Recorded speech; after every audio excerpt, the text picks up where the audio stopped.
once you are able to set this aside, and please, don't say because you want to save, you now start overdoing it. No, it's not about gra. It's about consistency. Yeah. List every. When you list all these things, you now list all your expenses down to toiletries. List everything. With that information, you can now plan yourself. After removing 10% your tithe, 10% your savings, the remaining 80%, you can now start allocating. Then you will know where to cut, you will know where to manage, and you will plan yourself. Taking care of your health is an investment. Because if you don't take care of that health, that body will deplete over time and you will not have the capacity to earn. So, taking care of your health is an investment. Exercise, drink water, eat healthy. Within the little you have, eat as much healthy you can. Even if it's just 200 naira watermelon you can afford, start with it. With consistency, imbibing, cut down on junks, fries, food that don't. There's this fish we eat in school.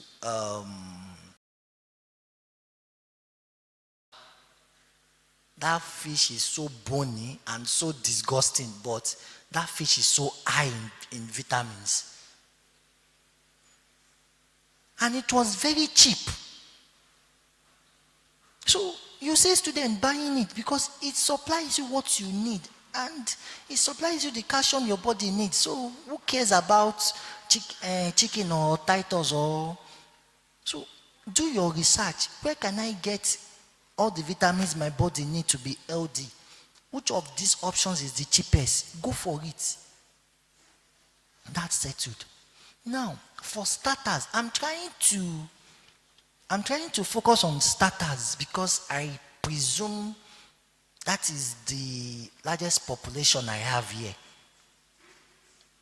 So I'm trying to focus on starters because for advanced level, you already know most of all these dynamics, and you can, if you are in that advanced level, you can relate and even take it further beyond what I did not even say. So your biggest investment, that 10% that you are saving, what you should be targeting is what course, what skill can I use this money to do that will help me to improve my earnings. So, education. So, you need to know that phase of life that you find yourself in. If you are still in that phase, whatever you are able to pick from there, if it's a course you need to take the course. And as you take the course, you make use of what you've learned from that course. If it's a skill you need to learn, pay for it and learn that skill. Because see, people will always say investment na big man. Now, I understand that part, but there's something I tell myself. If Pelumi is rich, or don't let me use rich, if Pelumi is wealthy and I'm not, it is better for me to start imbibing the things Pelumi is doing, the habit is doing, so that I have also a chance to become what he has become. I don't know if you understand. Rich people have habits. And part of their habit is what? Investing. So if you want to be rich, what are you supposed to be doing? You're also supposed to be investing. Rich people have habits. Of recently, I saw a post of $10 just he went for maybe a 3 weeks course or a 2 weeks course or 1 month course. And I'm like, what is it that they want to teach $10 there that he does not already know? But there's still so much to know. There's still so much. So you are doing hairdressing, you are doing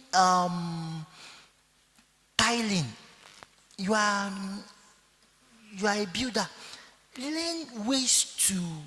So part of what those skills that you acquire will do for you is, how can I do this thing better? Because the better you do it, the better you are able to charge. The better you do it, the better you are able to charge. You are a mechanic. How can I get cheaper parts for my customers? Those are the things you should be looking into. What tips can I give my customers on how to maintain their car? And that is the purpose of you becoming valuable. When you become valuable through the educations you are acquiring, and it's not just that you are acquiring it, you are also sharing it. Over time, people will place reward on that value. Over time, people will place reward on that value. And that is the purpose of all of these things that we are learning. Now, we've also said part of investing could be education, right? So for some of us that you don't even have a job now, you are trusting God. The little money you are getting should be to get skills, certificate that can improve your chances of getting a good job. And please, as long as what you are doing is not illegal, as long as what you are doing is not illegal and is not a sin, please own it with the whole of your heart. You are selling chips, you are selling biscuits. Look for how to package it. Look for how to package it. Look for how to make it better. Improve. Yes, we know you just started. You just started by buying used plastic. You just started by buying used plastic to bottle granite, to bottle cashew nuts. Don't use Pepsi bottle again. Buy a brand new. Because see, there are some of your customers that are very health conscious. The Pepsi bottle you are picking or that you buy, do you know the person that has used it? Do you know the infection the person has that might have been on that bottle? So brand upgrade.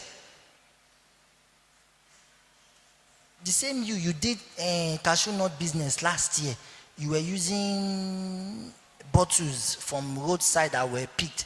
You did that for 365 days. Now this year again, improve. And let me say this, please don't despise the days of your little beginning. So, under investing, there are what we call low risk investments. There are what we call medium risk investments. And there are what we call high risk investments. You can't grow. Going to school is a risk. Going out for your job every day is a risk. So without taking risk, you can't grow. So you have to take the risk. But you need to understand what the risk is in whatever investment you choose to do. So for starters, low risk investments, example, mutual fund. The chances that you will not get your capital back is very slim. I'm not saying it's 100% you will get your capital back. But the chances that if you put your savings in, say, a mutual fund, a money mutual fund, the chances that you will not get. And so what is money mutual fund? Money mutual fund is pulling money together. We might say, okay, we want to buy keke bus or keke napep, so that we will employ somebody to be driving it and be bringing returns. All of us can now come. Oh yeah, you bring 20 naira, 20 naira. All of us will gather all our money together. Then we'll go and buy that keke bus as one entity. Then we can now live. So when you say a money mutual fund, it's a pool. Because on your own, you can't have access to those kind of assets. But people have now thought of it. Some people have taken it upon themselves to be the managers of such fund, where they gather all our monies together, then use it as a O to buy an asset that can yield returns. And after the period, maybe 3 months, 6 months, 1 year, as the case may be, they share the returns equally to everybody. So, if you start getting to that point where you're already doing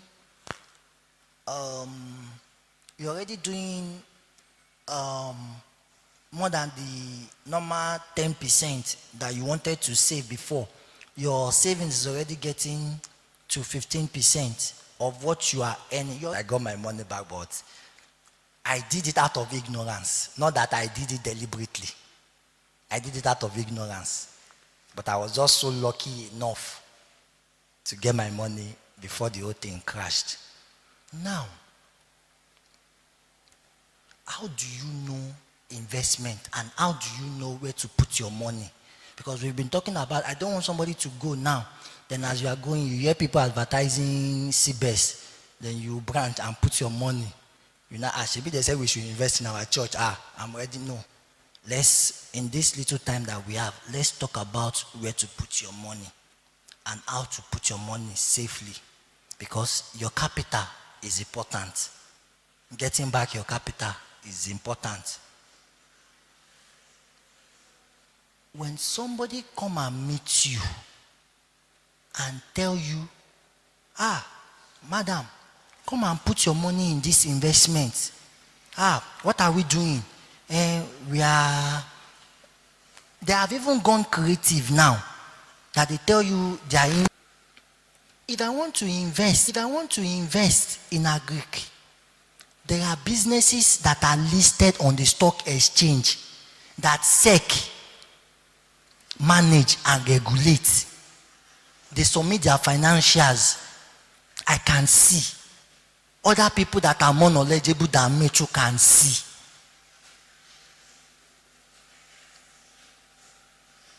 So please, when an investment is telling you, it's sure, you'll be getting, ask yourself, somebody is telling you, when you invest, you'll be getting 20% back monthly. Ask yourself, which business are we doing? Don't get me wrong. I'm not saying it is not possible to get 20% back from an investment in a month. Don't get me wrong. But when you hear those kind of returns, be careful. Ask questions. What are we investing in? Don't worry, you shall bring. Once they can't fully explain what the company is doing, please, just wear your slippers and go home. It's better you use that money to eat and your soul bless you than you waste that money on that kind of investment. So, in investment, there's nothing called guaranteed return. When you hear that word, your return is sure.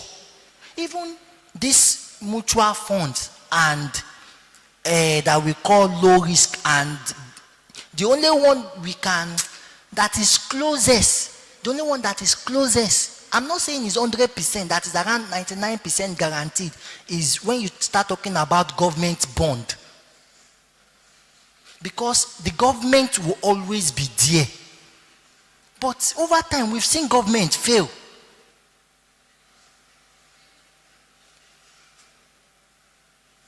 Over time, we've seen a lot of coup in Africa that has ended a democracy. Enjoy your life. Don't bother. Chances are that you will not get the money back. Are we learning?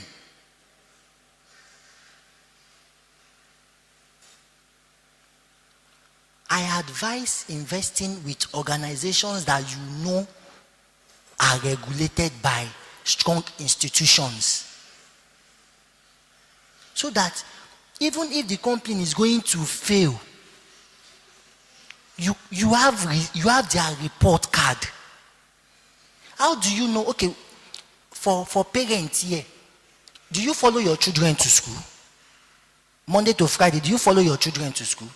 Please, if you follow your children to school Monday to Friday, let me see your hands up.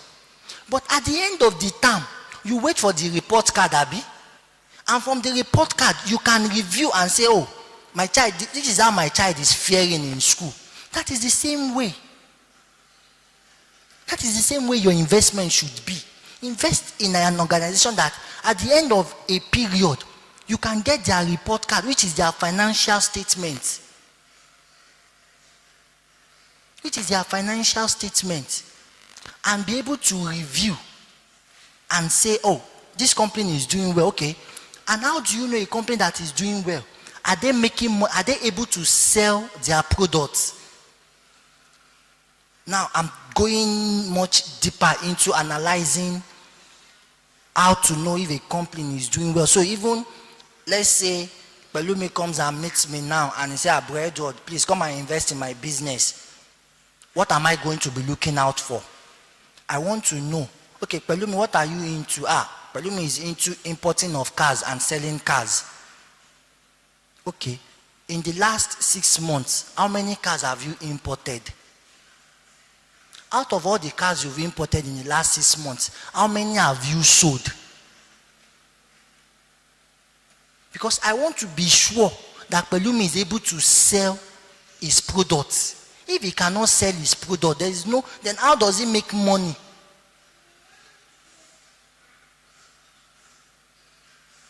You want to look at what is the proportion of their cost to their revenue. And that's what we call in accounting, we call it gross margin. So Pelumi buys a car for $10,000 and he sold it for $9,500. He has not yet paid salary. He has not yet paid rent. He has not yet paid utility. So you can see that the margin in that business is very thin. By the time he pays salary, he pays rent, he pays adverts, he pays taxes, there might not be anything left. So, but he bought a car for $10,000. He's able to sell it for $15,000. Or no, okay, yeah, he bought a car for $10,000. He's able to sell it for $15,000. Or the margin there's a good margin. So by the time he pays salary, he pays rent, he pays utility, there's still a profit of about $2,000. It's encouraging. I'm not saying it's good enough, but it's encouraging. So we'll stop here tonight so that I can take questions, because I don't want us to exceed 6:30. We'll stop here tonight, so let's take questions. Any questions so far?